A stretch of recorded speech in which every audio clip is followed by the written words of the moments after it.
নমস্কার,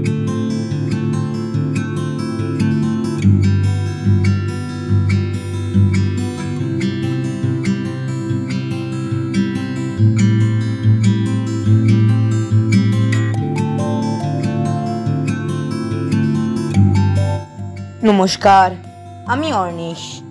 22শে শ্রাবণ উপলক্ষে আমার আজকের নিবেদন প্রাণের ঠাকুর, লিখেছেন কবি উৎপল কুমার ধারা। যার কবিতার ছন্দ সুরে আদুল বাতাস বয়, পার করে রাত ভোরের পাখি আলোর কথা কয়। দিনের আলোয় পাখির পালক হাওয়ায় তোলে পাল, আলোর রঙে হয় লালে লাল কৃষ্ণচূড়ার ডাল। যার কবিতায় অচিনপুরের সবার কথা বলা, গান গেয়ে সেই রাঙা মাটির পথেই যে পথ চলা।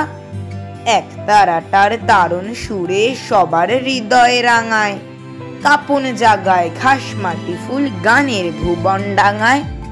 25 তারিখ সঙ্গে নিয়ে যায় আসে বৈশাখ, তার গানে প্রাণ দেয় মাতিয়ে জোড়া সাকর শাক।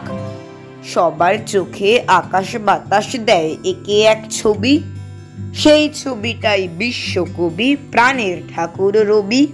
নমস্কার।